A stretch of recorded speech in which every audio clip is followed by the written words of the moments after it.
Bonsoir à tous, comment ça va bien? Alors, ce soir, c'est le grand soir, comme tous les lundis. Ce soir, c'est Brainstorm Geek. Alors, Brainstorm Geek, qu'est-ce que c'est? Ce n'est que la réunion de plusieurs personnes, c'est-à-dire de moi-même et de la chatroom, et on va parler de l'actu geek de la semaine, de la pop culture de la semaine.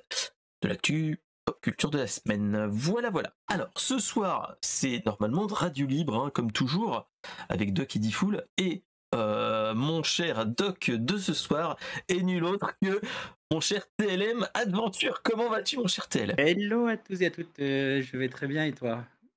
Eh ben ça va très très Alors je bien, suis moi le personnellement. professeur, Tufekci, Tout à voilà, fait. docteur en médecine alternative. Voilà. Bon j'ai Alors, toujours médecine 5 cardiographiques quantique, par tout jour. ça. Ok. Exactement, Et surtout acheter des claviers RGB, hein, pour aller mieux. exactement, ouais. Donc voilà, voilà. En tout cas, j'espère que toi, ça s'est bien passé la semaine et le début de semaine pour ce lundi. Moi, j'étais en repos. Oh J'ai bah non, pu moi me j'étais au boulot, reposer. tu vois? Ça finit pareil, mais c'est pas par exemple. Ah, mais c'est moins marrant. C'est Trop marrant, ouais. voilà. En tout cas, bah, j'espère que tous ceux qui sont dans la chatroom, qui étaient là dans la chatroom, bah, vont bien. Donc, oui. Et c'est noté, acheter des claviers RGB, ça va bien mieux, mon cher Et Lens Carter. surtout manger 5 ou 6 cardiographiques par jour pour, maintenir la forme. Oui, Ça se alors, voit. préférence RTX, GTX, tout ça, ou... Alors au GTX, ouais, si tu prends plus vieux, c'est périmé et tu vas avoir du mal à Ah, digérer. ok, d'accord. Ok. Après, tu fais des pets de fou. Ok. Exactement, c'est ça. C'est ça. C'est ça, c'est Vu que j'ai ça. mis une casquette Donc, RGB expressément pour, c'est ça, totalement, hein, totalement. Et ceux qui ont la ref la connaîtront. Voilà. Alors, qu'est-ce que j'allais vous dire? Bah sinon, bah déjà rien de plus. Moi, je suis revenu de Bretagne. J'ai mangé j'ai bu et mangé des trucs bretons et donc je vais normalement mieux parce que bon, le beurre de micelle, tout ça, toi-même tu sais. Voilà. Alors, pour ceux qui ne connaissent pas l'émission, c'est toutes les semaines, sur Twitch le lundi soir et le lendemain vers 17h bah, sur YouTube et dans toutes les bonnes crèmeries de podcasts. Tout ça, tout ça. En tout cas, notre du sanglier, oui aussi. Oui, du sanglier. Non, on avait mangé du saucisson avec un petit toucan, mais c'est tout. J'ai mangé du En tout toucan. cas, oui, non, mais c'est une private joke. C'est quelqu'un de la commu que on s'est croisé à côté de Rennes. Donc D'accord. voilà, voilà. Donc voilà. Donc en tout cas, bah, n'hésitez pas à venir sur l'enregistrement. On réagit plus sur les gens qui sont dans la chatroom. Et sinon, bah, vous pouvez regarder ou écouter l'émission en replay. Quand vous faites à manger, vous nettoyez le jardin, tout ça, vous faites la vaisselle. Enfin, toutes ces choses-là. Voilà, voilà. En tout cas, bah, si tu as des choses à annoncer, vas-y, mon cher TLM. Est-ce que tu as Mmh. des choses à dire ou pas? Pas Rien de grand-chose. spécial, non, non, Rien de spécial? non, non, tout se passe bien sous les tropiques. Ok. Pensez à vous hydrater, c'est important. Tout à fait, tout à fait. Surtout en ce moment avec la grosse chaleur qu'il y a en ce moment. Normalement, ça devrait changer, mais on sait jamais. Donc voilà. Alors, en tout cas, on va se lancer assez rapidement avec avec une émission plutôt chargée. On va avoir du tech, du tech, de la série télé, du film, de la tech, du rétro, du jeu vidéo et de l'animé. Même si bon, vous allez voir, ça va être un petit peu chafouin. Voilà, voilà. Allez, c'est parti. Mon cookie. On va commencer par une news pour les podcasteurs en herbe et tous ceux qui papotent, hein, comme ça. On vient d'avoir une petite annonce de chez Spotify qui nous dit qu'ils sont en train d'expérimenter quelque chose. Merci les IA. C'est qu'ils sont en train d'annoncer quelque chose, c'est que euh, ils ont fait un partenariat avec une start-up qui fait en fait de la traduction, pas en live, mais de la traduction pour transformer une voix d'une personne en en une autre, enfin en la même voix mais avec une langue différente. Oh, et salut ma chère Nirvilia, comment Oh, vas-tu? Merci pour le raid. J'espère que vous allez bien. Vous découvriez Firewatch et salut mon cher Kabuhachi, comment ça va? salut les amis, Euh, allez. alors, pour ceux qui connaissent pas notre cher Nirvilia, hop là, vas-y, t'inquiète J'arrive. pas. Voilà. Alors, pour ceux qui ne connaissent pas notre chère Nirvilia, c'est une streameuse qui est que je ne connais pas, David Kaiden, qui fait plein de choses, dont des streams qui font peur, toutes ces choses-là. Et notre cher Kabuhachi est un pilier de chez David, donc tout ça, ça qui est cool. J'espère que vous allez bien, vous avez passé un bon stream par chez vous. En tout cas, ça fait plaisir de vous voir. En tout cas, nous, ce qu'on fait là, on est en train de papoter de l'actu de la semaine, de la pop culture de la semaine. N'hésitez pas à papoter avec moi. On va rigoler, on peut dire des bêtises, il n'y a pas de souci. Et on va partir dans toutes ces choses-là. Un pilier, oui, c'est pas faux, bah oui. Donc voilà. En tout cas, n'hésitez pas à follow la chaîne, tout ça. Vous pouvez, vous êtes les bienvenus. En plus, je vous réserve quelque chose pour le week-end. Ça va être un petit retour aux sources pour ceux qui connaissent, qui sont là depuis très longtemps. Je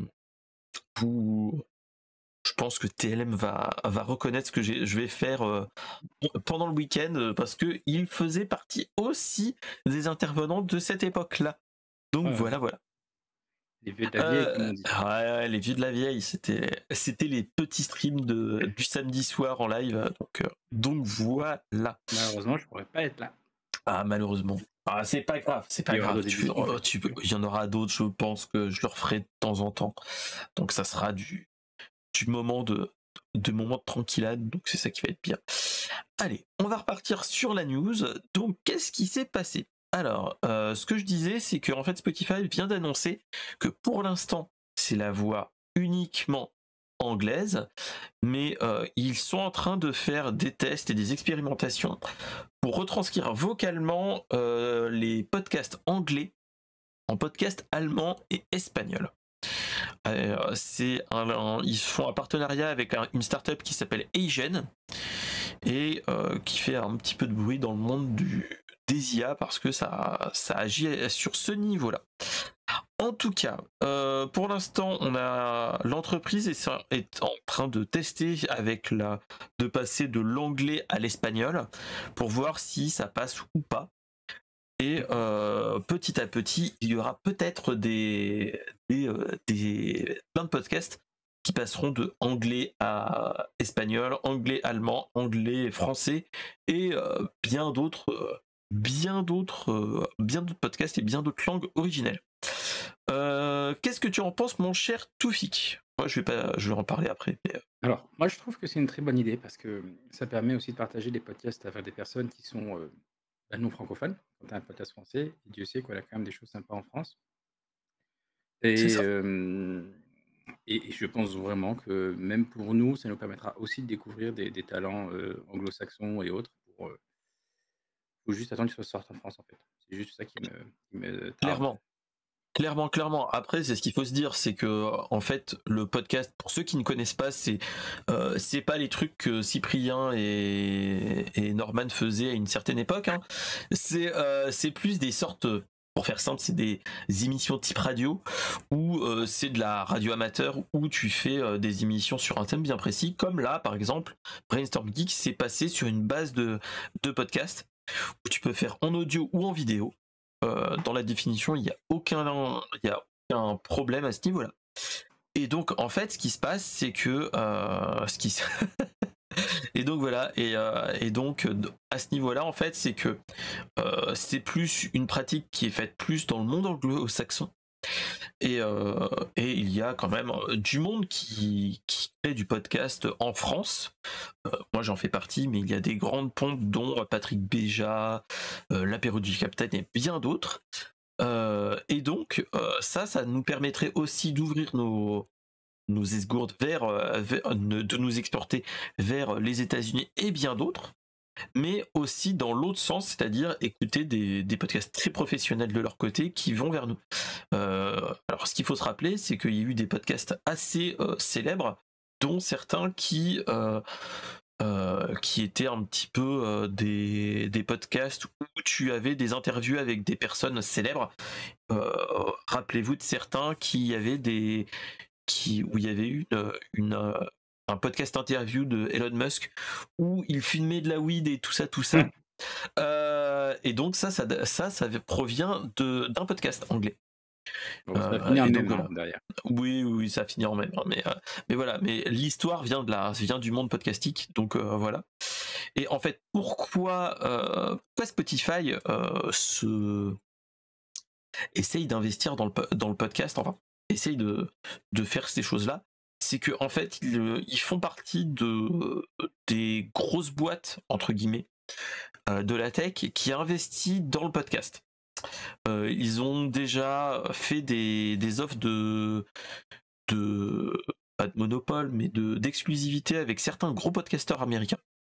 Donc c'est pour ça. Et là, ce n'est que juste une ouverture encore plus des esprits et de la possibilité d'exporter des podcasts qui leur coûtent très cher quand ils les ont achetés.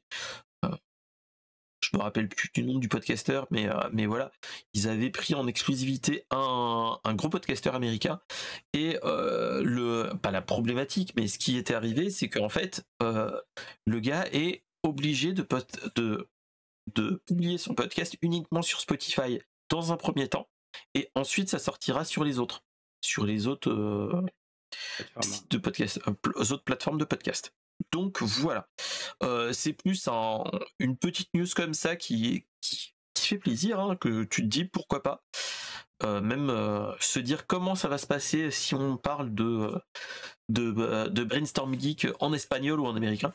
Parce que il y a certaines sonorités de certains mots qui peut poser problème, etc. Donc on verra bien. Et donc moi ce que j'attends potentiellement, c'est qu'ils nous annoncent une retranscription de certains podcasts irrévérencieux français qui s'exporteront en France, où ils font des petites beuveries et ainsi de suite. Je ne sais pas si les Américains sont prêts pour ça. Voilà. Oui, mais je pense qu'il ne faut pas généraliser, tu vois? Il y a des podcasts aussi qui sont très bien et qui passeront bien et Oui. Ah oui, voilà. clairement. Donc ouais. Ouais, non, c'est vraiment cool, et c'est ça qui est bien. Donc ouais. Donc qui verra, mais ça pourrait être pas mal de voir ce qu'il en est, Ouais. si ça fait quelque chose, et surtout si là nous parle juste que ça fait des transcriptions, mais ce qu'il faut se dire maintenant, c'est combien ça va coûter. C'est la grande question. Ouais. S'ils le font gratuitement, ok, pourquoi pas, mais ça sent la petite carotte avec le petit billet qu'il faudra donner un petit de temps en temps.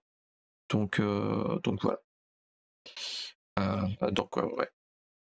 En tout cas, voilà, c'était la petite news IA de la semaine avec ça, et c'était ça qui était plutôt cool. Voilà, après on verra bien ce qu'il en est, mais c'est juste une annonce, un effet d'annonce. Donc on verra bien pour la suite. Voilà.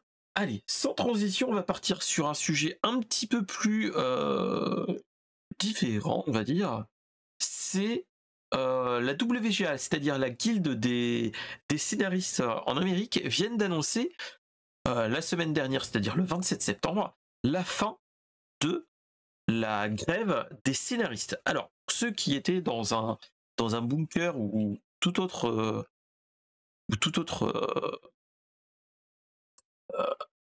lieu où on n'a pas la 4G ou les Wi-Fi et tout ça.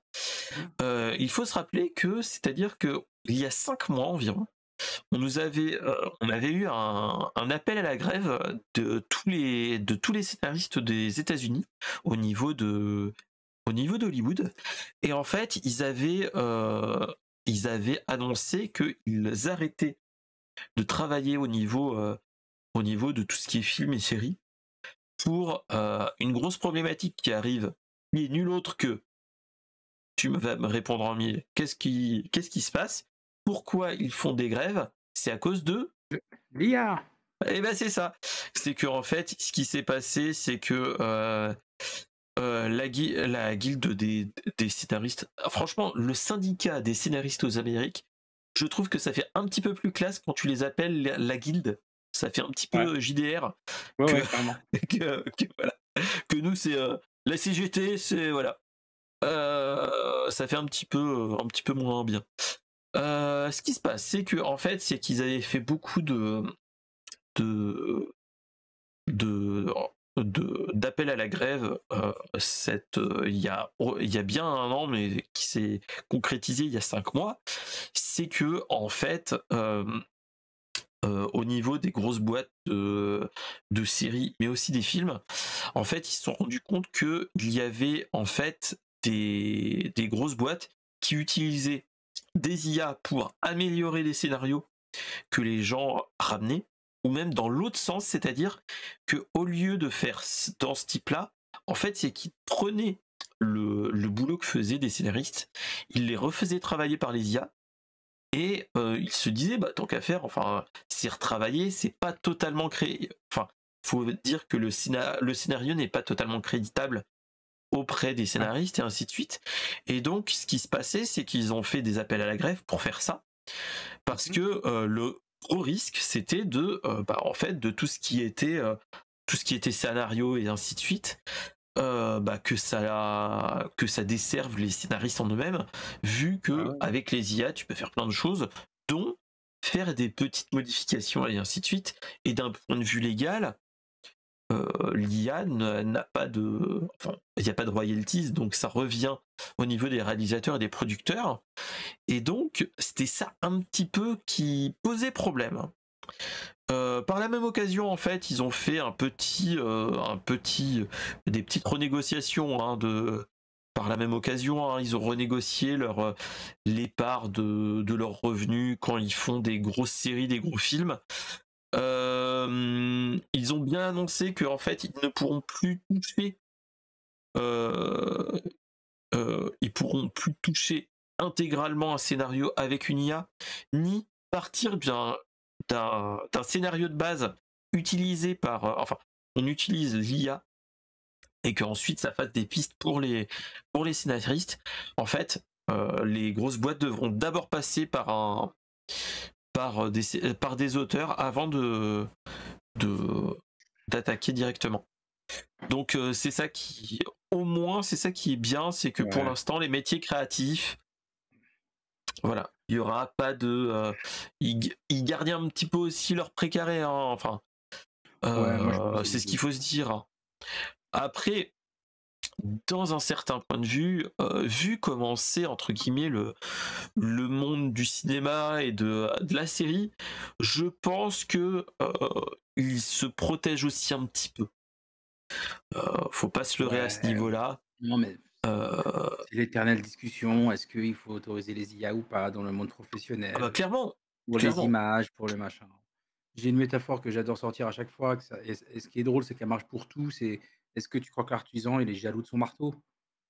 Au C'est bout d'un ça. moment, l'IA, c'est un outil, tu l'utilises. Alors, je comprends que quand on parle de travail, on a des familles à nourrir et tout, donc ça fait peur. Maintenant, il y a 2 cas de figure, c'est soit on se met en grève et ça va pousser à quoi? Bah, les studios, ils vont dire: «OK, tu fais grève, je vais te prouver qu'aujourd'hui, je peux tourner sans toi et je vais utiliser l'IA et voilà». Ou alors je fais un semblant derrière, te faire genre: «Je t'écoute» pour que tu arrêtes Et ta je fais grève travailler. et derrière, de toute façon, je ferai quand même de l'IA, tu le sauras jamais. Demain, il y a rien qui empêcherait une super production demain de faire tourner, d'écrire un scénario complet, ali avec de l'IA et il y aura toujours des scénaristes qui seront prêts à vendre leur âme pour pouvoir derrière repasser s'il faut retoucher des trucs donc Ah, mais tu vois? clairement. Oui, moi, je serais plutôt partisan de dire que nos amis scénaristes et Dieu sait que j'en connais, un très talentueux, Moi aussi, voilà, bah, c'est le même de toute façon, je pense. et ça me fait chier d'imaginer qu'à un moment donné, il existe une possibilité qu'il perde son boulot, et que son art devienne un peu, enfin, via une IA. Mais moi, je serais premier à lui dire à cet ami et je le lui dirai si je l'ai en au téléphone et que ce sujet vient sur la table, c'est de lui dire: «Tu sais quoi? Je vais t'apprendre à utiliser ces outils-là, en fait. Je vais Bah, t'apprendre à être encore meilleur avec un outil comme celui-ci». Je pense que c'est l'angle qu'il faut faire, hein, de toute façon. Mmh. On est on est dans le moment de l'histoire où il peut y avoir des choses comme ça, et je pense que la valeur ajoutée qu'il faut se dire, c'est qu'on peut toujours utiliser ce truc-là, mais d'une façon un petit peu plus adaptée. Tu sais, demain, si Warner se réveille un matin et dit: «Vous savez quoi, les scénaristes, vous dégagez tous». Ils virent tout le monde. Ils font leur truc, ils prennent des informaticiens qui font un modèle d'IA qui génère des scénarios, tu vois? C'est hyper facile, hein. Si tu veux faire un nouveau Marvel, tu fais bouffer tous les scripts de tous les autres Marvel, tu dis: «Écris-moi un film à partir de ça qui est une déclinaison sur tel super-héros» et je te dis en 15 Mais minutes, tu as ton clairement, scénario qui fait, 30 pages, machin et cetera et tu es prêt à le faire, partager, tu vois? Et après ça, tu on a entre 40 et 60 ans de Marvel ou de DC, bah, donc oui, mais tu passes tout et même faire un nouveau comics, même faire une nouvelle BD, même écrire un nouveau roman. On voit bien clairement. aujourd'hui que tu as des IA. Il y a un youtubeur, je sais pas si je peux donner son nom ici, mais qui a Vas-y, fait une vas-y. vidéo, il s'appelle Cocadmin, comme le coca et admin en fait, Cocadmin, qui a fait une vidéo où il a donné des textes, alors je crois que c'est Jul. Il lui a donné tous les textes de Jul à manger, il lui a dit: «Écris-moi une chanson dans le style de Jul». Il lui a écrit une chanson dans le style de Jul. Donc aujourd'hui, ça fonctionne. L'analyse textuelle en plus aujourd'hui est hyper performante. On le voit avec des ChatGPT et autres. Donc un scénariste qui fait grève, pour moi, c'est contre-productif. C'est contre-productif parce que, tu vois, typiquement, quand le monde a eu le covid, on a dû s'adapter.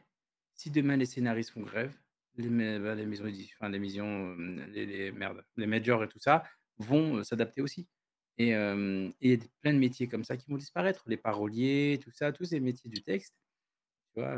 C'est dommage, mais vaut mieux que ces personnes-là se forment à cette technique et deviennent experts dans cette technique-là et Mais clairement. en disant: «Voilà, moi je te pond un scénario, écrit à la main ou écrit avec ChatGPT ou écrit avec X ou Y et derrière je te garantis que la cohérence scénaristique de tous les épisodes sont faits et tout parce qu'un humain repasse derrière machin et tout», plutôt que dire: «Bah, je suis au pied du mur, je me mets à 4 pattes et je pleure». Bah, c'est ça, c'est que après, voilà, après, ce qu'il faut se dire, c'est que dans les accords qu'ils ont faits, il n'y a pas que ça. Ils parlent beaucoup de l'IA, mais ils sont arrivés aussi ils ont demandé d'autres choses qui sont, par exemple, d'avoir plus de visibilité au niveau du paiement. C'est-à-dire, je vous explique, en fait, ils ont demandé des parts plus importantes, mais surtout, en fait, ils ont trouvé un moyen de récupérer certaines données intéressantes, mais pas de le partager en public. Je vous explique. En fait, pendant la grève, les syndicats avaient annoncé qu'ils voudraient une transparence au niveau des plateformes de streaming. Mmh. Ce qu'il faut savoir, c'est que en fait, quand tu es sur Netflix, Disney+, Amazon Prime, etc., etc., ils ne te disent pas qu'il y a eu tant de téléchargements, ils nous disent qu'il y a eu tant d'heures de visionnées, Mmh. des millions d'heures de visionnées, et ainsi de suite. Sauf que sur un film, c'est 1 heure ou 2, ou voire 3, donc tu peux diviser par 3 et ça te fait à peu près le nombre de spectateurs qui l'ont regardé, en Ouais. espérant que les personnes l'ont regardé en entier, c'est ce qu'il faut se dire. Et ensuite, en fait, ce qu'ils ont annoncé, c'est que au point de vue des séries, en fait, dans certaines séries, les scénaristes sont payés au pourcentage de vues, pourcentage de ce qu'ils ont, entre guillemets. Et le gros flou qu'ils avaient fait, c'est que avec Netflix, en fait, vu que Netflix et tous les autres, hein, vu qu'ils ne parlaient pas en téléchargement ou en visionné ou ainsi de suite, en fait, ils parlaient de d'heures de vue. Et le seul problématique, c'est que dans notre cas de figure, en fait, c'était un grand flou au niveau de rémunération. Ils disaient que voilà, ils étaient rémunérés à temps, mais qui te dit que t'étais totalement, enfin, ils étaient pas biaisés ou pas. Ce qu'ils sont arrivés quand même à avoir une, un, un- un partage de cette information sans pour autant l'avoir de manière publique. Donc, on aura toujours un flou quand on sera un public comme nous, mais dans l'autre cas de figure, ça sera peut-être plus au niveau des scénaristes qui vont retrouver. Mais voilà. Donc c'est bon à savoir aussi qu'ils essayent d'avoir aussi de transparence pour éviter de se faire entuber, ce qui est un petit Ouais. peu logique, hein. Mais voilà. Bah, Mais après, je comprends, tu vois? Maintenant, il y a des standards aussi dans des statistiques qui existent pour remonter les données, donc je pense quand même que Netflix communique suivant les standards parce que sinon ils auraient 0 annonceur, ils auraient personne. Mais, peut-être que c'est pas suffisant pour les je vois ce que artistes tu veux et enfin dire. pour les scénaristes, mais aujourd'hui, je j'ai pas suivi cette grève en détail, donc je vais pas, me lancer dans des théories un peu farfelues, qui sont peut-être pas fondées. Mais tout ce que je sais dans le monde de la statistique, il y a des standards qui existent. Dans le monde du podcast, il y a des standards et d'ailleurs, je vois que, tu vois, tu utilises un standard, enfin un outil qui s'appelle Acast et je crois qu'à un moment donné, dans une des formules, je sais pas si la gratuite le propose, les statistiques sont vérifiées, vérifiables et cetera. Donc Tout à fait. dans l'univers donc des médias, ça existe et je pense que peut-être que nos amis scénaristes veulent en savoir plus de données qui relèvent peut-être aux yeux d'un Netflix ou d'un éditeur, d'un secret professionnel ou d'un secret, concurrentiel ou je ne sais quoi, tu vois? Je sais Voilà, je pas pense que c'est et plus ça dans leur ce pose un niveau-là. problème et ils veulent en savoir plus sauf qu'ils auront jamais gain de cause. Ils auront enfin, ce qu'il faut pas oublier, c'est valable pour tout, hein, c'est valable pour Twitch, pour YouTube, pour, Netflix, pour tout. C'est une dictature. Je dis les choses, j'ai pas peur de dire les choses. Aujourd'hui, c'est eux Ah qui bah, vous vas-y, font vas-y, la hein. pluie et le beau temps. Donc en réalité, s'ils te disent: «Écoutez les gars, c'est très simple, si tu es pas content, tu bosses pas avec moi». Eh bah, tu verras que les scénaristes vont tous se calmer, ils vont dire: «OK, d'accord». Parce que c'est Netflix, parce que voilà et c'est triste, mais c'est comme ça que ça marche. Mais clairement, c'est ça, hein. Donc bref, donc bon. Euh, donc ouais, donc toutes ces enfin, cette news-là est un petit peu libératrice parce que ce qu'il faut se dire, c'est que cette grève des scénaristes ralentissait plein de choses, dont le développement de toutes les grosses séries qui sont en cours et même les films. Par exemple, moi, ce que j'avais entendu, c'est qu'il y avait des films type, par exemple, Dune, la deuxième partie, qui étaient reculés à cause de ça, qui était en fait, même s'il est bouclé en tant que tel, euh, il y a des cas de figure où il peut y avoir du reshoot et ainsi de suite pour être mieux adapté au niveau de à ce niveau-là, mais c'est ça qui fait plaisir, c'est que tu dis que là, en tant que tel, une grève qui bloquait quand même l'industrie du divertissement, là, on va pouvoir repartir sur des choses qu'on a hâte de voir, par exemple, même la série live One Piece, toutes ces choses-là. On a toutes ces séries-là qui n'attendaient que pas le feu vert, mais la reprise des gros scénaristes pour continuer, des showrunners. Donc c'est une bonne chose aussi, hein. C'est ce qu'il faut se dire, c'est que après 5 mois, ça fait quand même du bien que ils ont enfin trouvé un accord. Personnellement, tu te dis comment ils arrivent à tenir autant de temps sans sans avoir des problématiques financières, hein. Ce qu'il faut se dire, c'est que bon, après, tout dépend des gros scénaristes ou pas. Mais quand on dit grève, normalement aucun salaire, donc ça veut dire qu'ils n'ont pas de salaire depuis 5 mois. Et je pense que ça, ils devaient commencer à tirer la langue, hein, à ce niveau-là. Oui, je comprends, mais c'est Donc, comme toutes les grèves, donc voilà, même en France, tu vois? Tu prends la grève de la clairement, SNCF, elle dure un temps, puis après ils arrêtent parce qu'il y a plus de thunes. Maintenant, bah, c'est ça. ça me fait chier pour les scénaristes. Vraiment, j'aimerais, au-delà de ça, bonjour, FH, Degen, non, F Degen, pardon. Salut, F Hem, The Gun 51. Comment ça me fait vas-tu? vraiment chier pour les scénaristes parce qu'ils méritent d'être mis en avant, dans les crédits, tout ça et tout. Ah Ils mais méritent d'être clairement. payés à leur juste valeur. J'espère qu'ils sont payés correctement et cetera. J'ai aucune idée des tarifs, dont ils peuvent être payés et le truc après, la question, c'est juste de savoir, si leur seule revendication, c'est d'être, parce qu'ils sont en compétition avec une IA. Je trouve la démarche un peu bête dans le sens où, vaut mieux apprendre à utiliser l'outil plutôt que s'en plaindre et de rester à pleurer. Donc c'est voilà, c'est et faire 5 mois de grève, bravo, parce que je félicite parce qu'il faut avoir le courage de le Mhm. faire. Mais je pense qu'il serait plus productif de prendre 5 mois pour apprendre à utiliser un ChatGPT ou tu vois? Un Après, il n'y outil a pas que similaire. ça. Ce qu'il faut se dire, c'est Il y a pas que que ça, bien sûr, il n'y mais a pas moi que je ça. rajoute cet aspect-là Après, parce que c'est ça que je peux maîtriser. à ce niveau-là, il y a ça, il y a un petit peu plus de transparence, comme on disait. Et après, il parle aussi de tout ce qui est le groupe de scénariste quand tu crées des sagas ou des choses comme ça, que quand il y a une durée de développement, enfin, quand le film ou la série est plus longue, ils demandent d'avoir des délais plus longs pour faire de la qualité. Et ça, normalement, tu te dis, bon, Ouais, ça vaut le coup. oui et non, hein, je suis pas spécialement en phase avec ça. C'est-à-dire qu'aujourd'hui, ils sont payés pour une mission, ils ont le délai qui a été accordé en accord avec le prix qui a été défini et cetera. Tu vois, je veux dire, à un moment donné, si tu es pas capable de faire de la qualité, dans le délai imparti, parce qu'évidemment, j'imagine que les majors te disent pas: «Tu as 3 jours pour me pondre un scénario pour le prochain Star Wars». Maintenant, c'est aussi à eux de se positionner en tant qu'experts. C'est facile de mon point de vue de faire des critiques comme ça et d'en parler, je Mhm. le sais, hein, je suis pas dans le métier, je suis pas face à un major qui m'écrase, ce genre de choses. Maintenant, moi qui ai, bossé beaucoup en freelance et qui ai bossé avec des gens qui m'imposaient des délais parfois ultra short, je disais OK que si j'étais capable de le faire et dans ce cas-là, si tu veux pas le faire, tu prends pas la mission.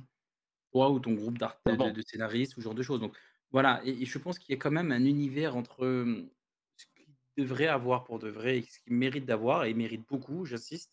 Je suis pas juste en train de cracher sur les scénaristes, au contraire, je voilà, mais je pense qu'il y a peut-être un modèle, il faut évoluer avec la situation, il faut évoluer avec la société, il faut évoluer avec les mœurs et les outils et si tu veux être référencé chez Netflix, bah, à un moment donné, il faut accepter les conditions de Netflix.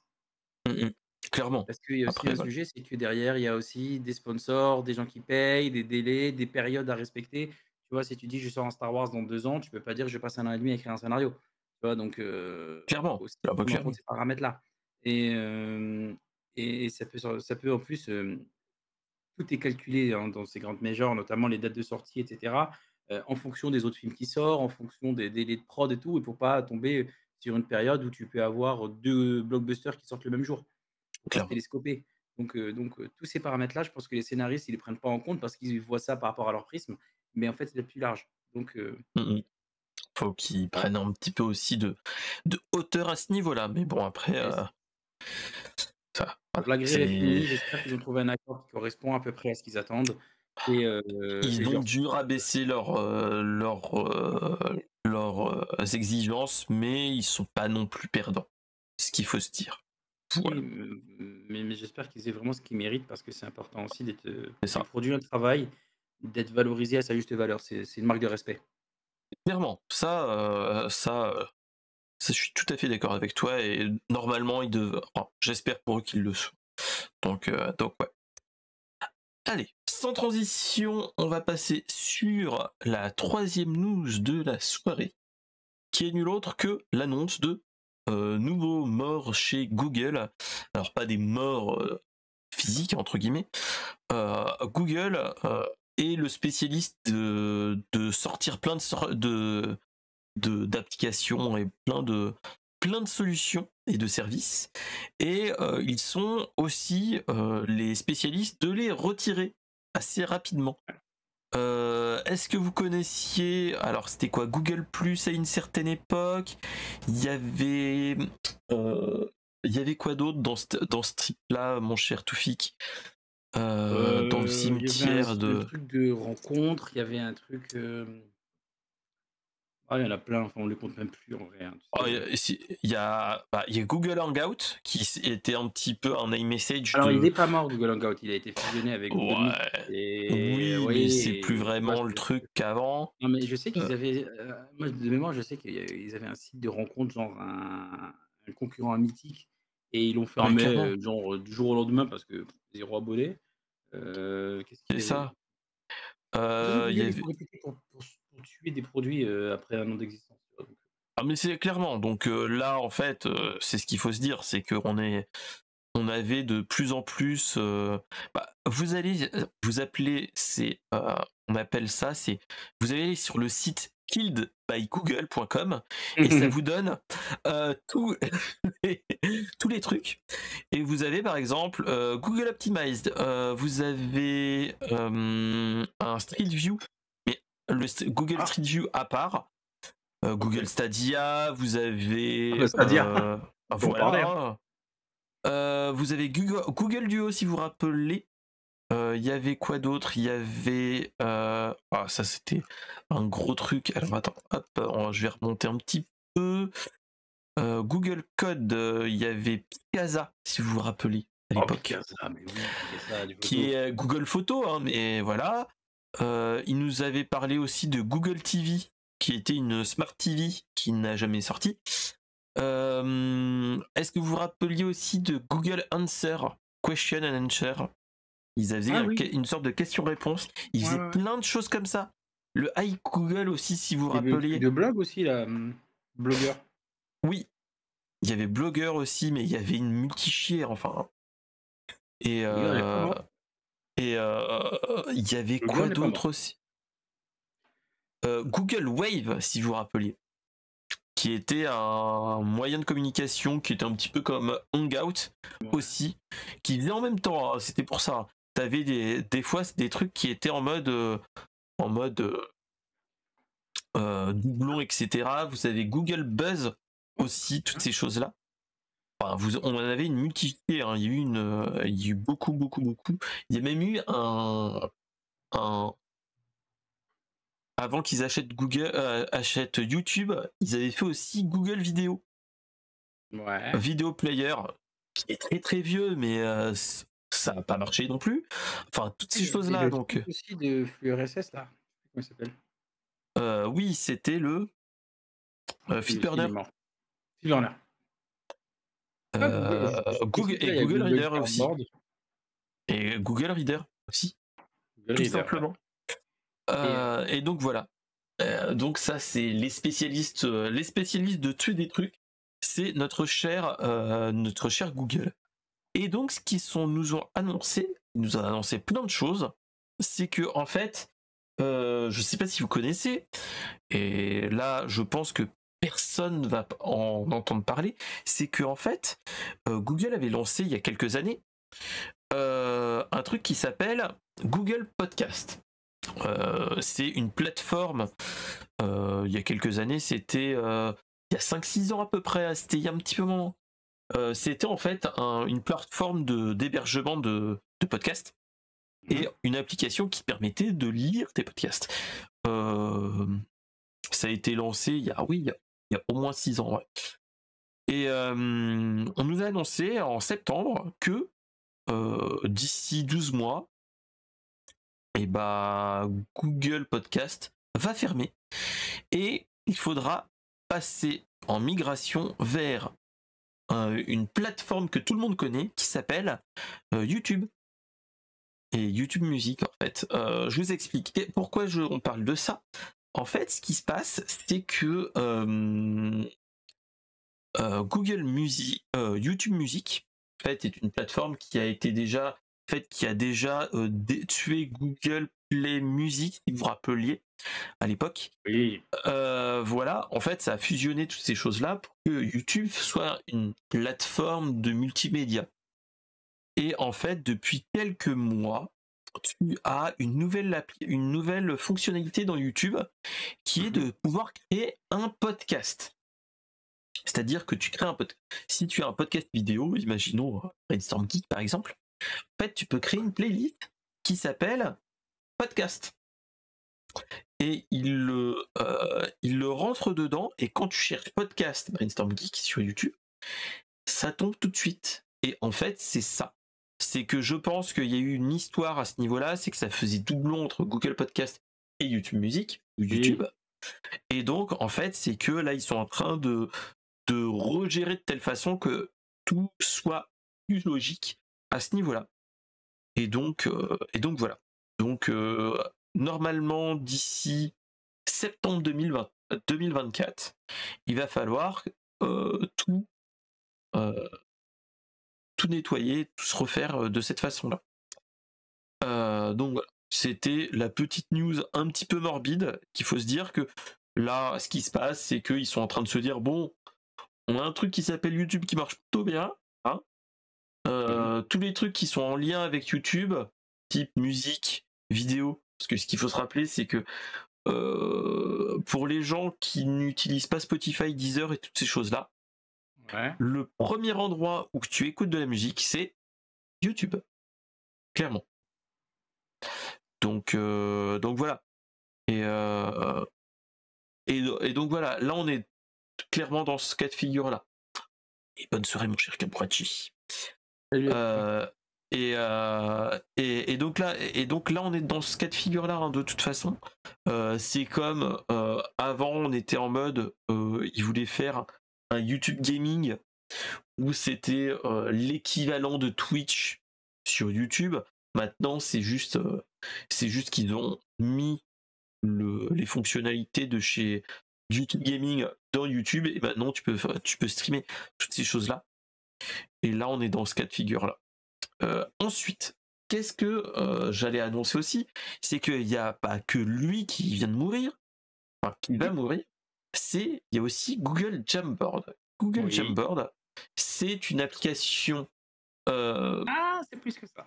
C'est une application native. En fait, c'était une sorte de tableau blanc collaboratif Oui, qui plus était que ça, utilisé parce que depuis c'était une aussi bonne un dizaine device d'années. physique. Hein. Ah oui aussi. Bah, tape dans Google Jamboard, on a failli en acheter un au taf, on a pris les concurrents, on en a deux, c'est chez Samsung. Merde. Ah Jamboard, oui, c'est 2016. Ah, et tape dans Ah Jamboard dans d'accord. Google Images, tu verras que tu as Google avec un Ah écran. mais classe. Enfin, C'est les classe. premiers à avoir fait un écran interactif pour les réunions. Mais n'empêche, Tactile et tout. mais pourquoi ils arrêtent ça? Ça devait bien marcher quand même, non? Non, non, déjà ça coûte extrêmement cher. Au bureau, on a l'équivalent de chez Samsung, qui sont des purges. Hein. Le logiciel interne, c'est Samsung, enfin, c'est assez connu, hein, ils ne savent pas faire du logiciel. Mais ce qui est bien, c'est que cet appareil permet de projeter ton ordinateur, permet d'écrire dessus, mettre une caméra, faire des lives et tout ça. Et c'est vraiment intéressant. Mais les nôtres, en tout cas chez Samsung, on les a payés 6 000 € pièce. Et c'est qu'une télé 43 pouces tactile, hein, non plus, peut-être 50 pouces tactile. Ah ouais, voilà. Et tout ça parce qu'ils ont foutu un Chromecast dedans, planqué, et c'est tout. Tu vois. Ah bah, Donc oui, ça fait mal aux voilà, l'idée, elle fesses. est là. Mais c'est hyper intéressant quand tu es en mode réunion, parce que ça booste ta créativité, tu notes des trucs et tout. Ouais, c'est bien. Mais oui, mais pourquoi enfin, c'est ça qui est dommage, c'est qu'ils ont tué quand même des trucs et c'est ça qui est dommage, c'est que je pense que même si c'était pas très très oufissime, ils auraient pu recréer quelque chose, enfin le mettre à jour et le Ouais, mais ça coûte de l'argent de maintenir un logiciel comme ça. C'est une télé, il faut faire la garantie des produits. Ça coûte quand même vraiment le truc. Tiens, je viens de voir qu'il coûtait 4 999 € le Jamboard. ouais. Oh là là. Oui, 5000 balles. Oh là là là. Voilà. Donc Donc oui, ils une sont un télé peu. à 5 000 balles, moi je te dis, Ouais. Après oui, tu prends une grosse tablette que ouais. 2 HDMI, un USB type C, USB type 3.0, du digital, un port Ethernet et du Wi-Fi. Mais ouais, moi Google enfin après je n'ai pas cette utilisation au boulot donc je vois pas trop comment on pourrait l'utiliser mais oui, Bah, d'un moi, point j'en de ai fait vue souvent des ateliers post-it où tu fais du oui, brainstorming, c'est ça. voilà, on a une salle, une creative room avec des canapés et on se pose et on balance des idées, tu notes, tu peux charger des médias dessus, tu peux dessiner sur les médias que tu as dans ta clé USB, c'est vraiment utile. Nous, dans les réunions, on s'en passe plus, hein, c'est que tu balances, tu branches ton ordi dessus ou alors en sans fil et c'est parti. Ça booste ta créativité. Par contre, ça vaut pas son prix, clairement pas. En do it yourself, tu peux le faire largement pour moins cher, hein. Bah oui, parce que 5000 enfin 5000 € ça fait Ah bah, de toute façon, ouais.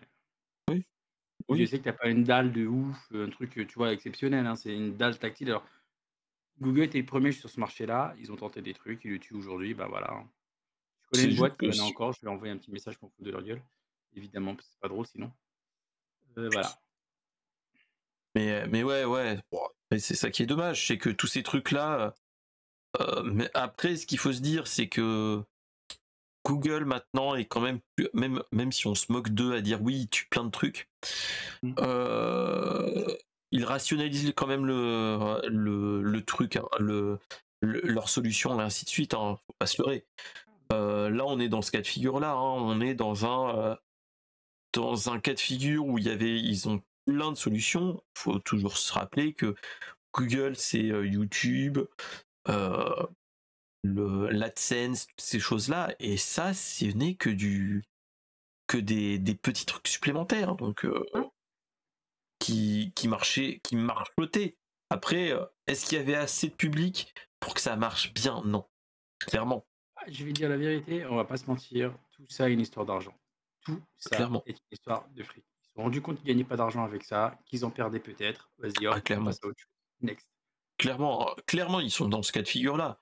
Faut pas se leurrer, hein. Donc voilà. Donc on est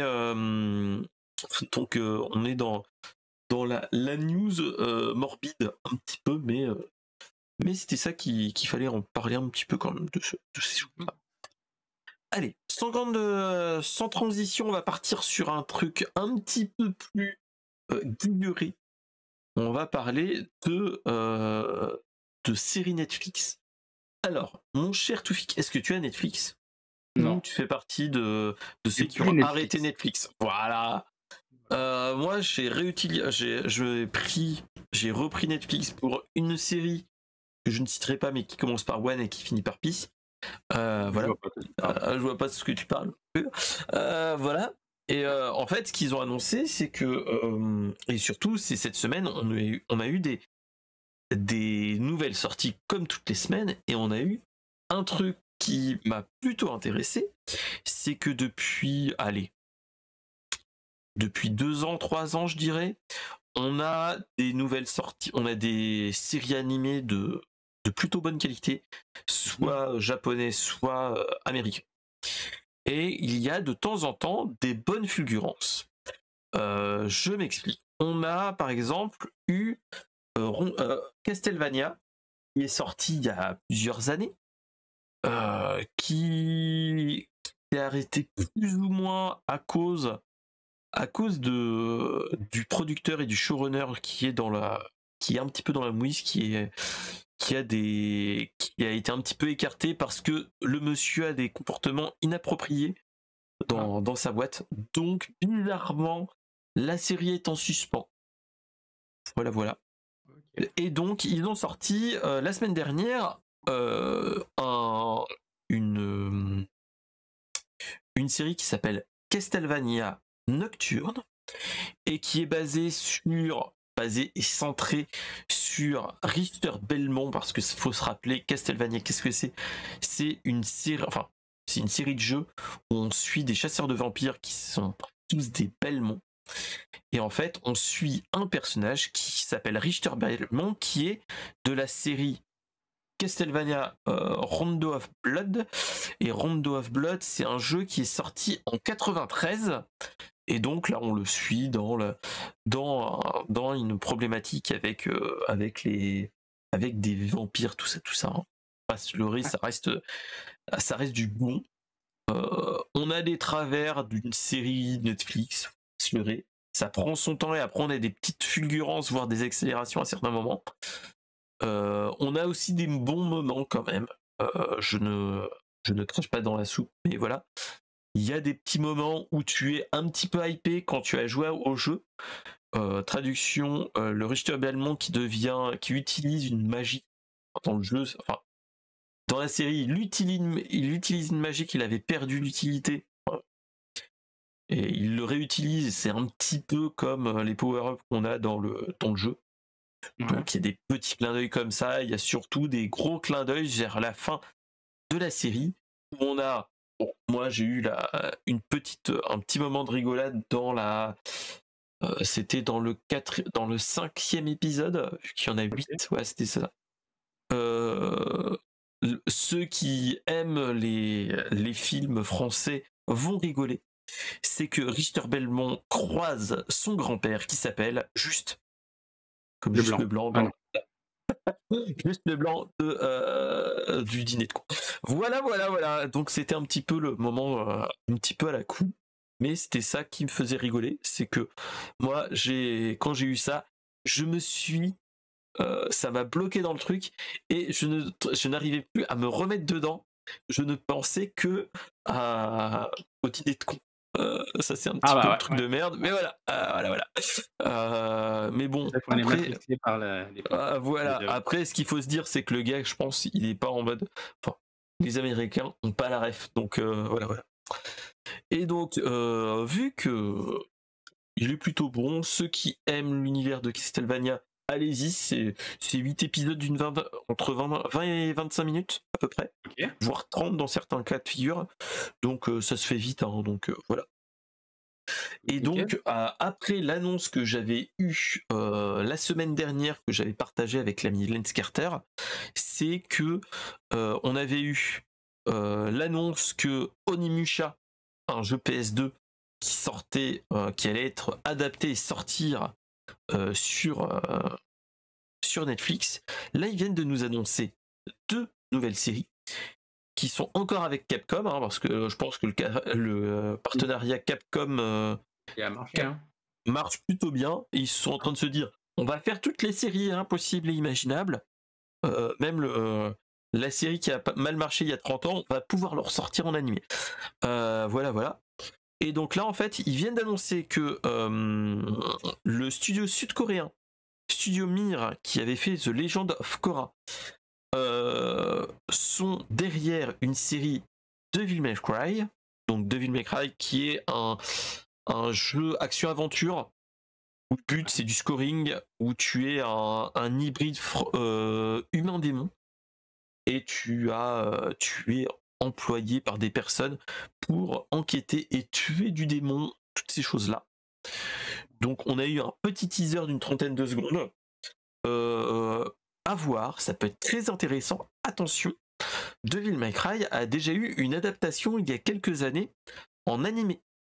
Donc en espérant qu'il fasse mieux que cette époque-là. Et ils nous ont aussi ressorti derrière les fagots une certaine femme poumonée avec une poitrine en triangle, si vous voyez ce que je veux dire, qui revient, mais elle sera pas adaptée des années 90, de la série des années 90, mais plutôt des années 2000-2010. D'accord. On vient de nous annoncer en fait que il va y avoir la société Legendary Pictures qui va faire une adaptation en dessin animé de Tomb Raider, The Legend of Lara Ah, Croft. Donc très voilà. bien. Ce qu'il faut se dire, c'est que ils vont plus la baser comme le dernier film qui est sorti il n'y a pas si longtemps que ça, que c'est les derniers jeux qui avaient été faits par Crystal Dynamics, si tu te rappelles, où Ouais. elle était pas badass, où elle était pas en mode tout le temps avec 2 flingues et elle tirait partout. Elle était plus c'était comme les 3 derniers films où elle est plus en mode j'ai un arc et des flèches et j'essaye de me démerder comme je peux. Ouais, ils ont fait évoluer un peu l'univers pour, C'est ouais, un ça. peu ça, ouais. Donc là ils sont un petit peu, euh, ils sont dans ce truc là. Et potentiellement, en fait, ce qu'ils annoncent, c'est que ça sera plus ou moins un prolongement de la trilogie qui est sortie sur PC et console. Ouais. On aura toujours le même personnage, mais on va aller un petit peu plus loin avec des flashbacks pour augmenter le lore, tout ça, tout ça. Moi, personnellement, j'attends de voir parce que euh, Devil May Cry, déjà de base, euh, c'est un, c'est un jeu vidéo qui a eu du bon et du moins bon. On a eu beaucoup de Ouais. jeux. Et ça peut aller vite dans les séries B, voire série Z, en mode nanardesque. Donc à voir le OK. ton qu'ils vont le prendre. Et Tomb Raider, bah après ça sera Tomb Raider, donc ça sera un petit peu du Uncharted, toutes ces choses-là à la Indiana Jones. Pourquoi pas. Voilà, voilà. Est-ce que tu avais vu ces bandes annonces ou pas du tout? Pas du tout. Pas du tout, j'ai pas suivi, mais est-ce que ça m'intéresse? Pas sûr. À voir. À voir, hein, Lara je Croft pense. peut-être, tu vois? Tomb Raider pour voir un peu ce que ça va devenir, mais honnêtement, c'est pas trop le genre de truc que je pense, tu vois, les Tu vois, déclinaisons à part Mario, tu vois? En fait, on est dans une ère où tu as les jeux vidéo qui prennent le dessus maintenant clairement. on fait de l'argent comme on peut, tu vois? Et du coup, ça me dérange un peu, d'exploiter et de surexploiter un truc, tu vois? Alors, j'adore ce que le Mario, par exemple, qui est sorti, j'adore, tu vois? Il y a des rumeurs sur un Zelda qui sort, évidemment, je vais aller le voir parce que fanboy, tout ça, mais je garde en tête toujours que c'est fait pour générer du chiffre d'affaires, en fait. Clairement, de toute façon. Mais bon, après, il Donc faut bien que ces gens-là soient payés, donc il y a aucun problème avec ça, hein. Mais, c'est ça. Castlevania, c'est pas une licence que j'ai exploitée plus que ça étant plus jeune. Tomb Raider, ouais, j'ai joué. Est-ce que ça suffira pour que je me prenne dans un ciné et payer 15 balles une place? Pas sûr. Après, ça sera sur Netflix, hein, donc de toute façon, Ouais, mais je vais me prendre un abonnement Netflix pour ça, tu vois? Je veux dire, à un moment donné, clairement non. Non, je pense bah, que je veux là, on dire, est plus pour remplir le ouais, catalogue, plus qu'autre chose, hein. On est plus dans ce cas de figure-là, clairement. Mais à voir, hein, après, à voir comment ils le font. Parce que ouais, ça peut être très nanardesque, moi je trouve, Devil May Cry. Tu peux en ouais, mais parler avec nos potos en commun. Il y en a un qui aime oui. bien Devil May Cry, Ah oui, il y en a qui aiment si bien tu les vois ce nanars, que je je veux vois. dire.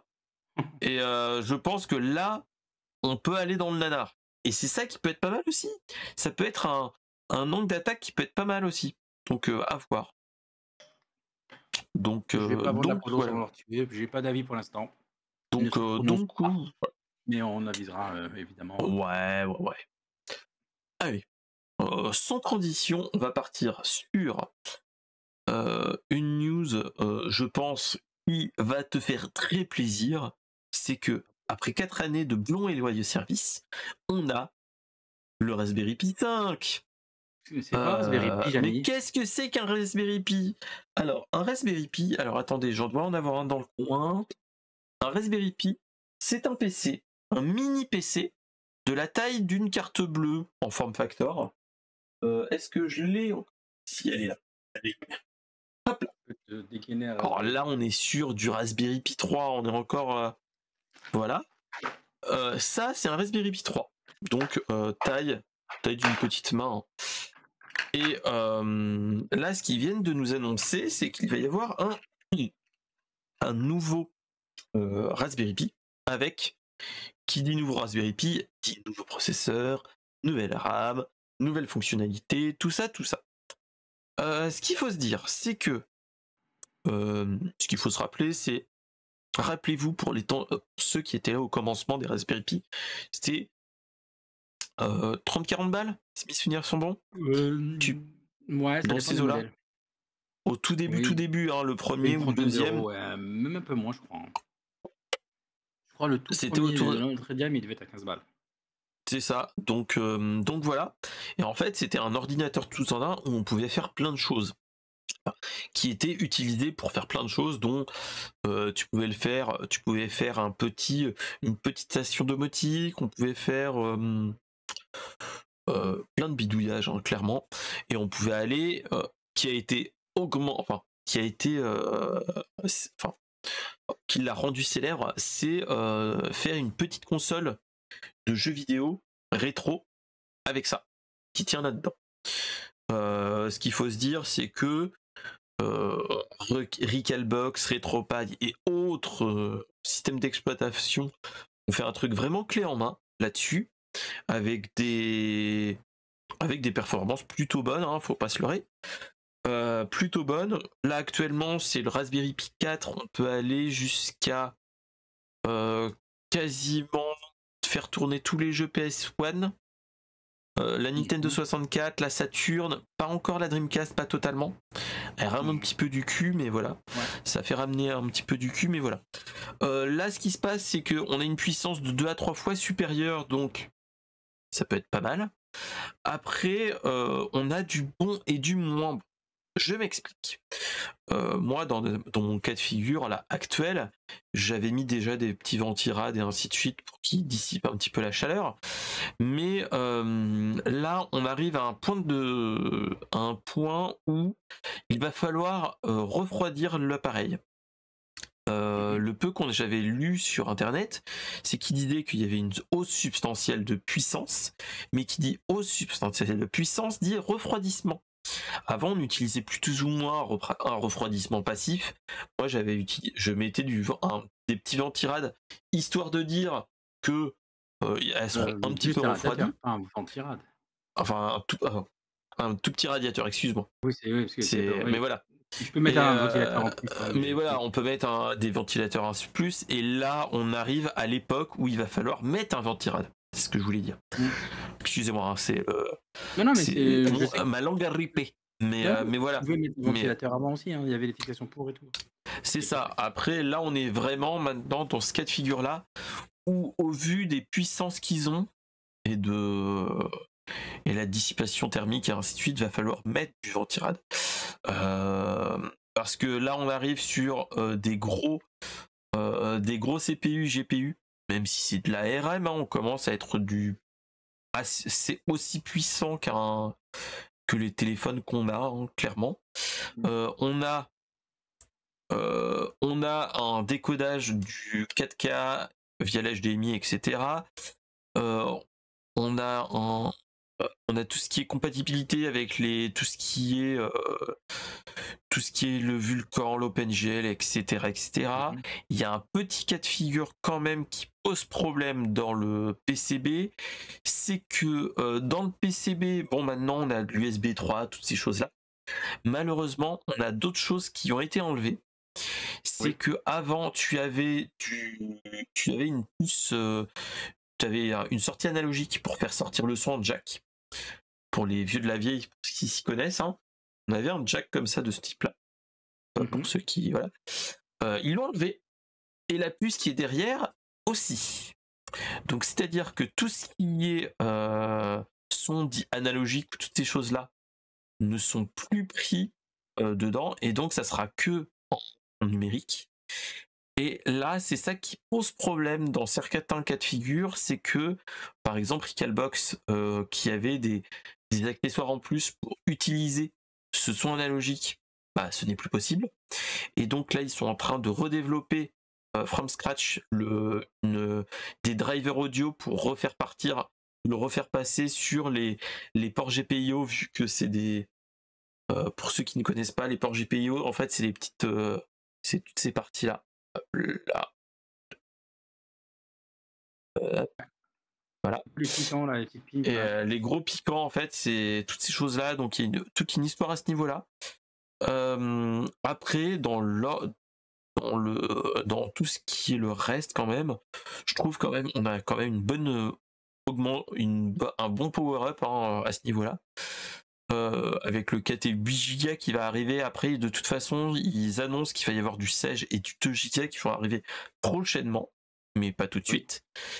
Après, bon, il y en a qui vont chipoter qu'il n'y a pas le Wi-Fi 6 qui est dedans, mais voilà, il y a quand même le Wi-Fi 5. Et surtout, moi, le truc que je trouve plutôt intéressant, c'est qu'il y a un petit switch maintenant que tu peux appuyer dessus pour allumer et éteindre l'appareil. Donc, chose qui peut être intéressant, chose qu'on n'avait pas dans les autres versions. Et aussi maintenant, tu as un coin pour faire pour avoir une horloge en temps réel, chose qu'on n'avait pas. Ouais. Donc toutes ces choses là, ça peut être plutôt intéressant. Ensuite, qu'est-ce qu'il y avait d'autre? Et si il y avait une interface maintenant PCI Express 2.0, on va pouvoir mettre des choses en lien maintenant. Donc, ça peut être pas mal. Aller au format M2, hein, faut le préciser. Voilà. Non, mais voilà. Mais ouais. Donc voilà, donc c'est toutes ces choses-là qui peuvent être intéressant. Là après maintenant, il faut voir comment va être utilisé la Raspberry Pi pour tout ce qui est Recalbox, c'est autre chose. Moi ce que j'attends, c'est de voir comment on peut le faire, si on peut enfin faire quelque chose avec pour faire du NAS et des choses comme ça, pas trop cher, et en faisant un bon partage. Ça peut être intéressant. Donc voilà. Qu'est-ce que t'en penses, mon cher Toufik? Toi qui est un petit peu plus bidouille que moi à ce niveau-là. Je bosse avec des Raspberry Pi vraiment tous les jours, donc au bureau. Donc effectivement, je connais bien le sujet. Pour moi, c'est une évolution inutile, dans le sens où il n'y a pas de vrai gap technologique derrière. Ils ont juste changé de composants, viré deux autres, et puis basta, tu vois. Là, aujourd'hui, ce qu'on attend de ce genre de produit, et en tout cas, moi, ce que j'ai besoin dans mon job de tous les jours, au niveau de l'USB, ils ont mis de l'USB 3, c'est très bien, mais on n'a toujours pas suffisamment de puces indépendantes pour gérer l'USB. Parce qu'aujourd'hui, le problème, et c'est le problème que je rencontre avec le Raspberry Pi 3, le 4, je l'ai un peu testé, enfin pour d'autres projets, mais j'ai pas creusé cette question-là, c'est que les ports Ethernet, les ports USB et Sont sur le même bus, non, c'est pas ça? sont tous sur le même bus de données.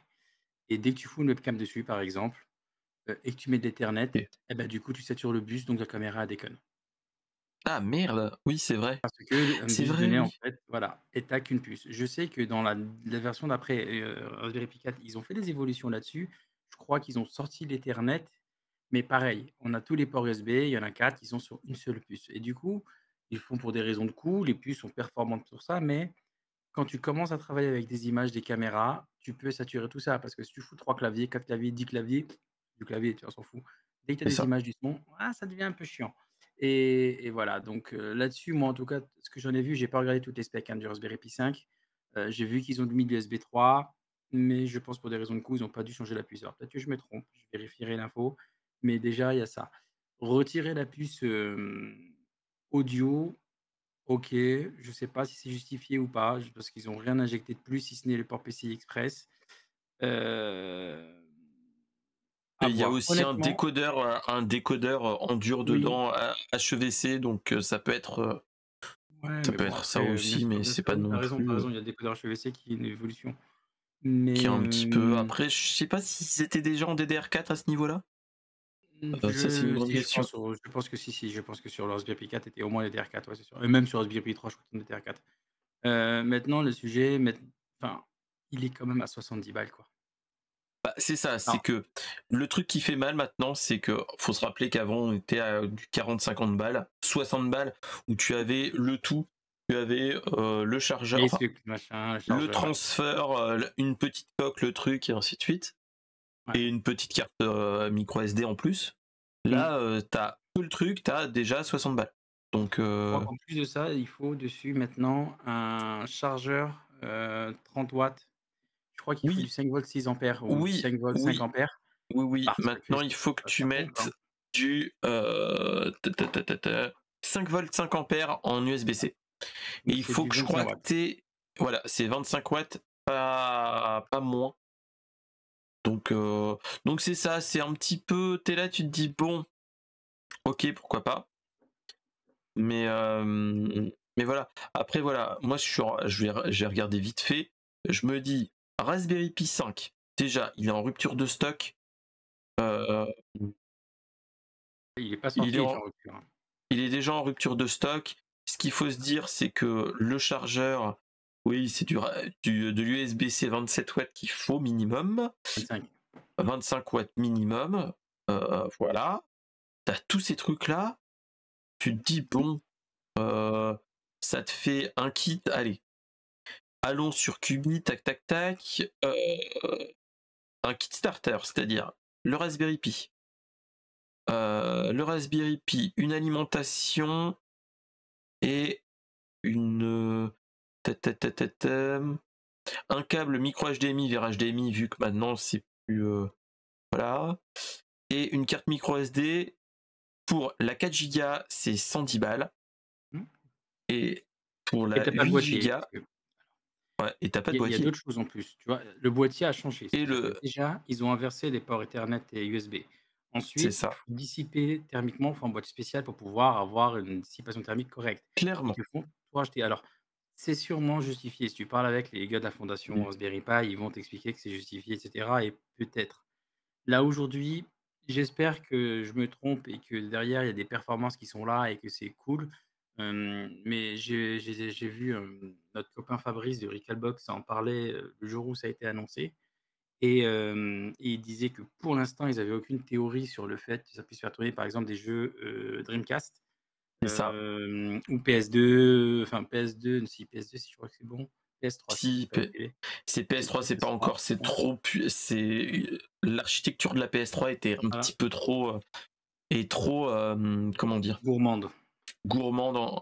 Et en fait, c'est que quand pour émuler, elle est très compliquée, même sur PC, il faut avoir des foudres de guerre pour faire tourner une PlayStation 3. Alors que Parce que on tous est les jeux ont été deux générations optimisés suivantes, quoi. pour un autre type de processeur et du coup, c'est compliqué. C'est pas un manque Donc de puissance pure, c'est un manque d'optimisation du code pour tourner sur les processeurs actuels. c'est ça. Donc voilà. Mais bon, c'est toutes ces choses-là, tu te dis bon, pourquoi pas après, mais Moi, j'attends de voir. Moi, j'étais déjà en train de réfléchir pour faire un petit serveur Plex, toutes ces choses-là, un petit serveur à côté de mon NAS pour faire Ouais, mais du 100 calcul, balles pour etc. Mais ça, cent pour trente les balles, disques durs, je suis sûr que tu peux trouver un Synology d'occasion à ce prix-là. clairement, clairement, clairement, ou même refaire c'est c'est con à dire, hein, mais je vais dans les vides greniers de PC et ainsi de suite, et tu te refais une petite config tranquillou, et je suis sûr que tu Euh, peux faire la même chose. je Et vais te bon, ça dire un c'est une truc, autre. typiquement, il y a un Synology DS120J, 101 €, tu vois.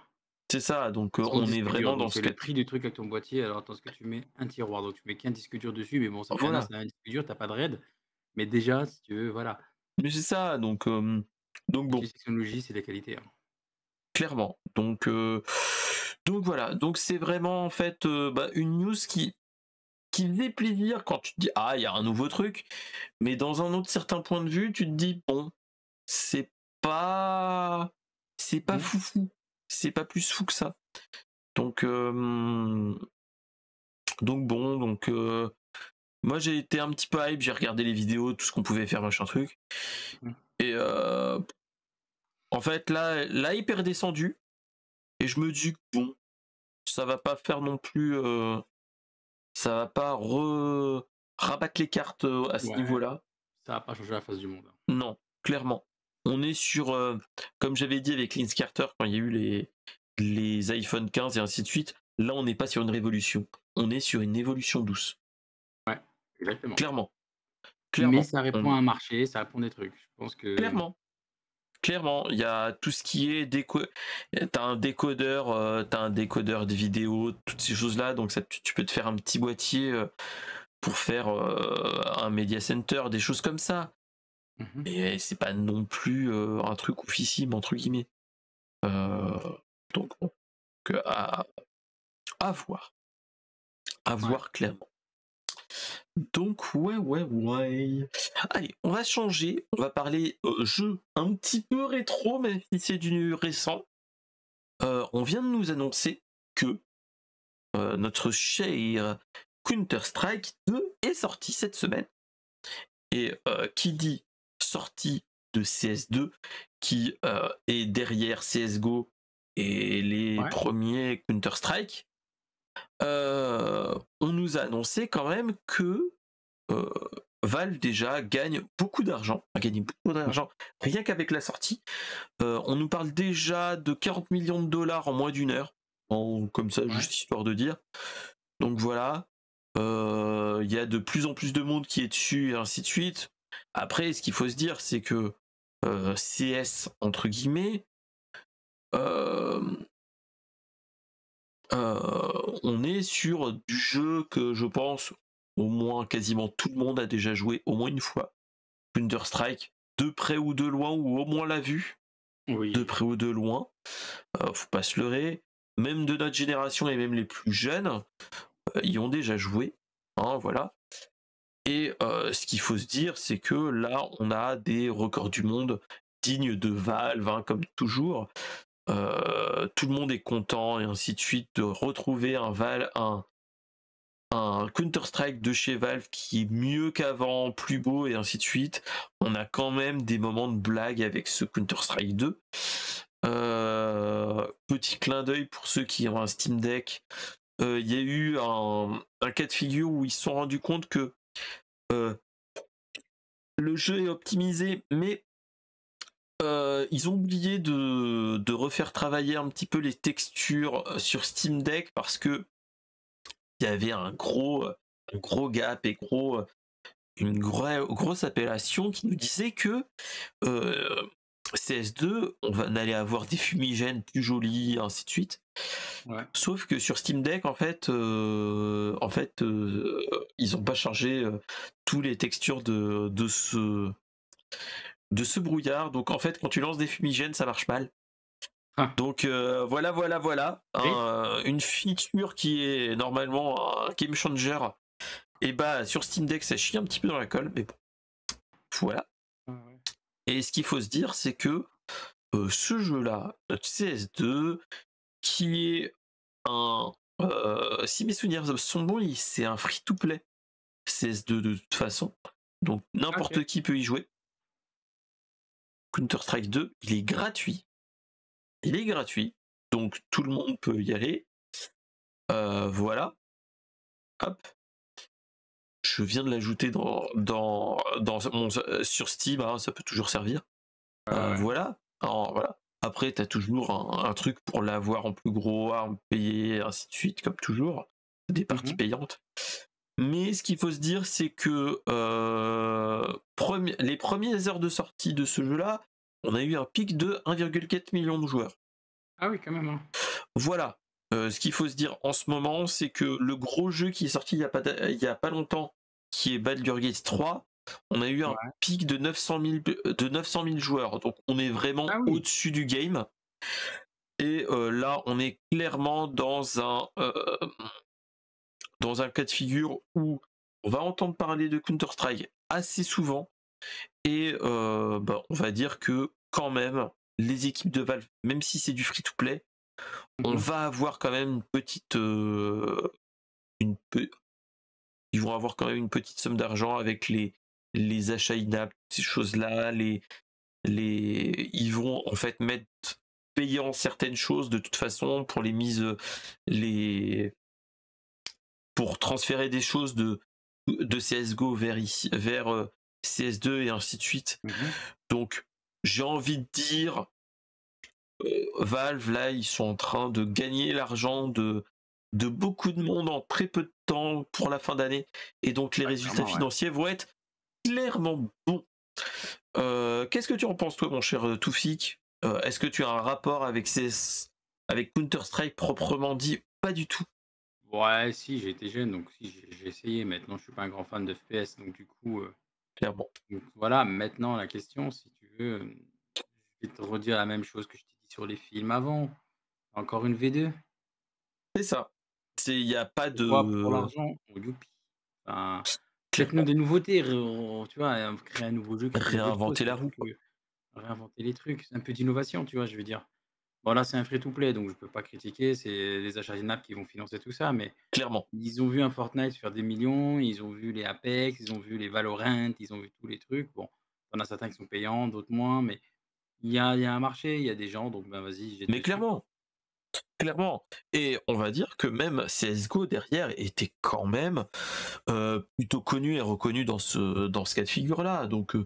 j'ai envie de dire, on n'est pas non plus dans un cas de figure où ils étaient déjà pas à plaindre, CSGO marchait. C'est Mmh. juste que là, ils ont fait un petit ravalement de façade avec un nouveau moteur graphique et en avant Guingamp. Et on Ouais, va bah, en après, avoir est-ce que je peux leur en vouloir? pour 10 Non, ans. ils font tout ça, donc je peux pas leur en vouloir. Clairement non. Donc Mais voilà. mais ça me fatigue de me dire: «Bon, encore un énième jeu qui revient du passé, qui joue sur la nostalgie des gens».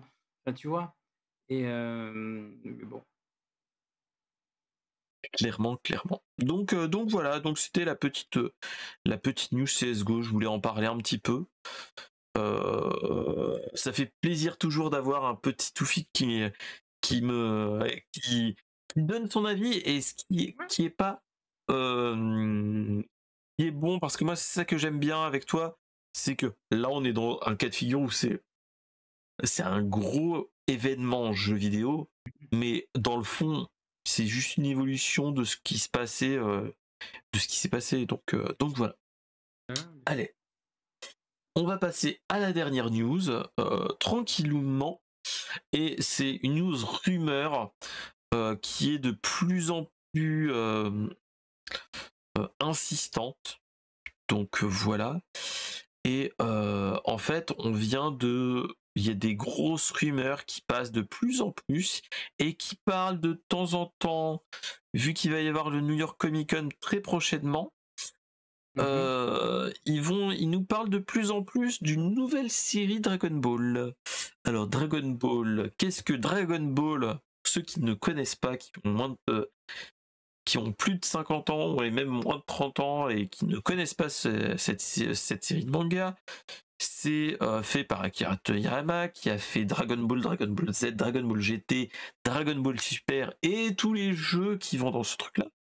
Mmh. Euh, Ce qu'il faut se dire, c'est que j'en avais parlé dans Balls of Culture Pop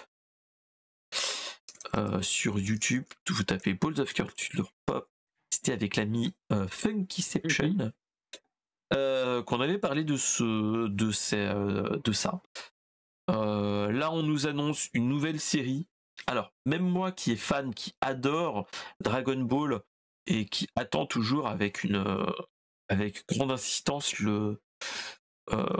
des nouvelles choses, là, j'ai envie de dire, ça me donne pas envie.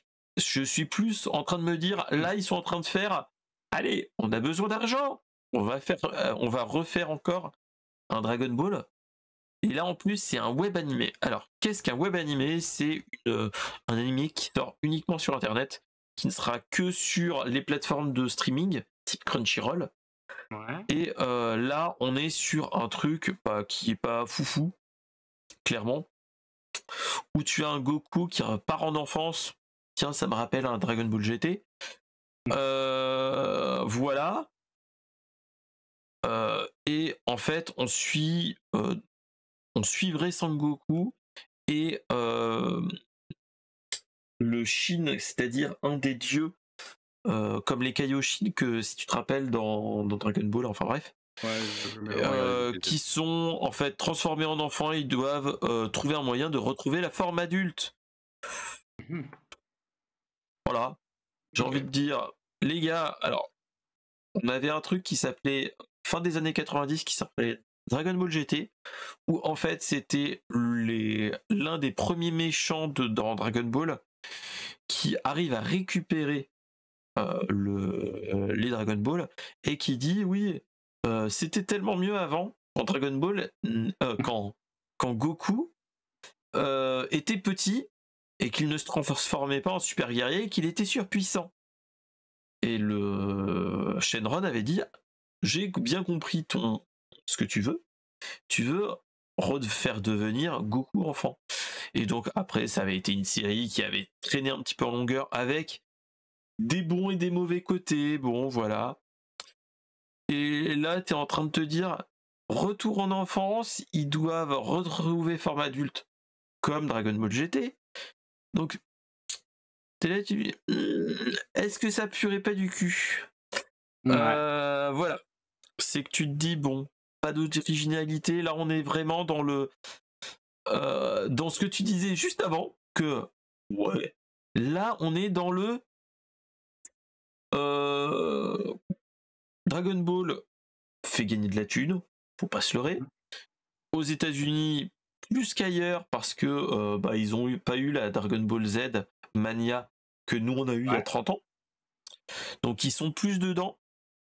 Et donc voilà, donc on est plus à recycler toutes ces choses-là, malheureusement.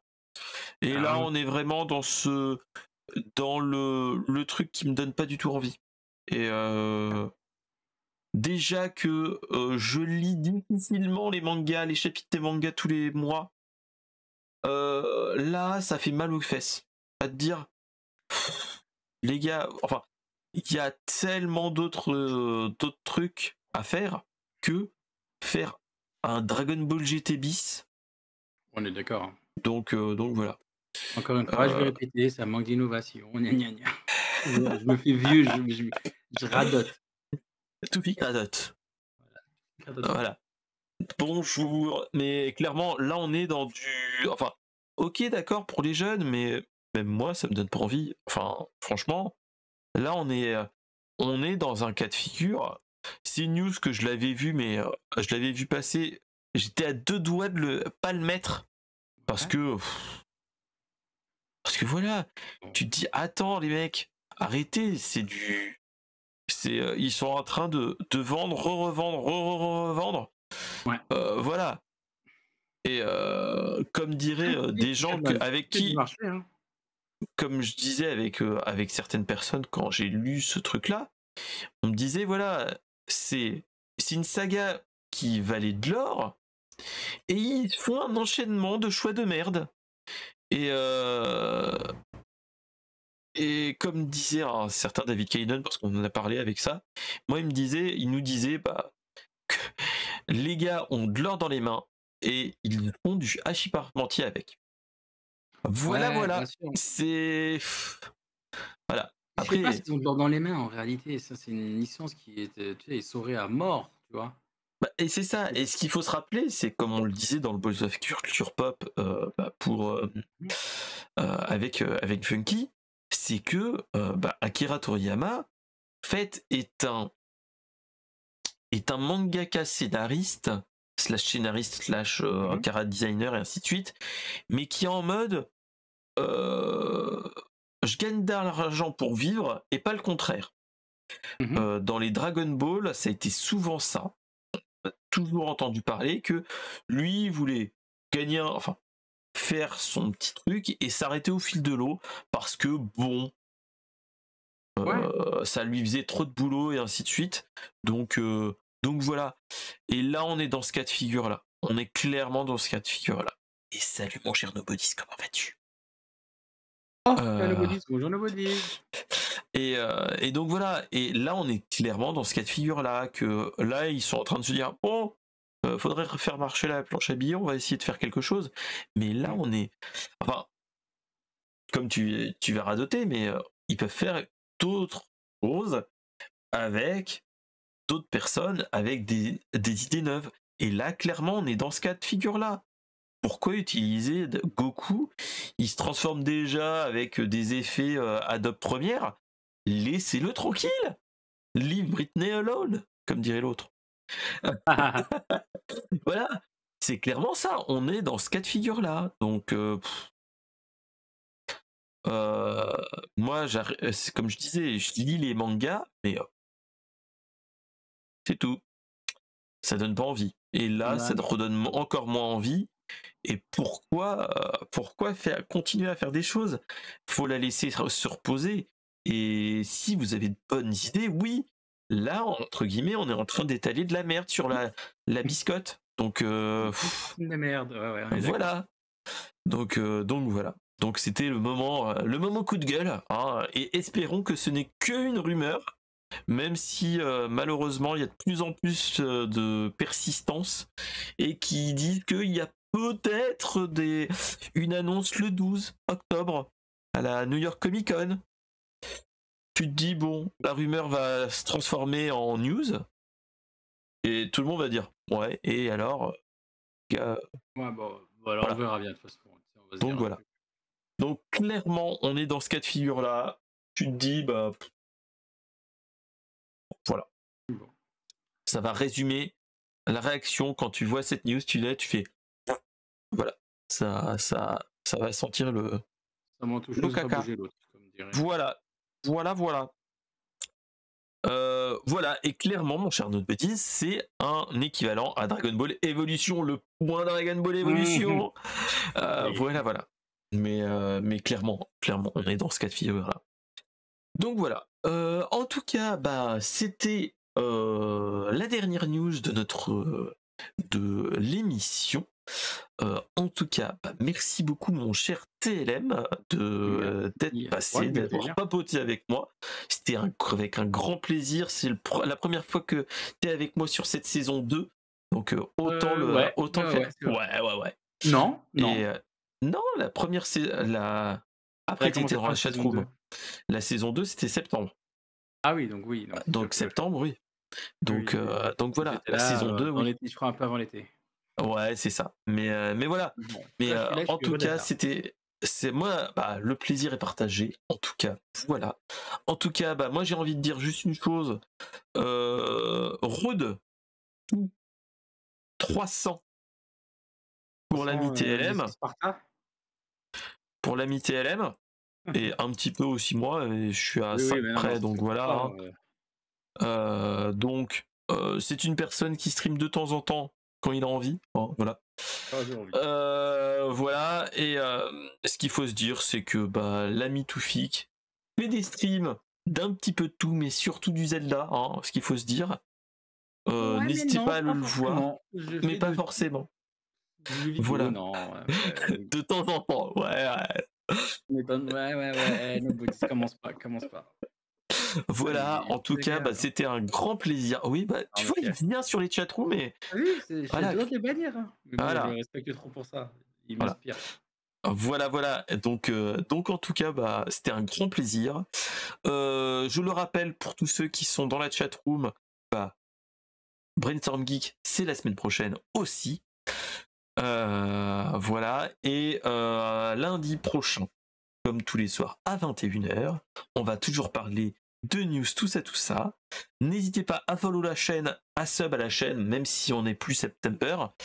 De vous abonner à la chaîne YouTube, parce que sur la chaîne YouTube, on n'est pas encore affilié, tout ça, on n'a pas encore le programme partenaire, hein, pas comme d'autres plus grosses chaînes. Sur cette chaîne YouTube, vous avez principalement le Brainstorm Geek, et après vous pouvez aller sur Spotify, Deezer et Google Podcast, même s'il n'est pas encore mort, pour toutes ces choses-là. Donc voilà, n'hésitez pas à le follow et tout ça, et on arrivera à papoter de tout ça.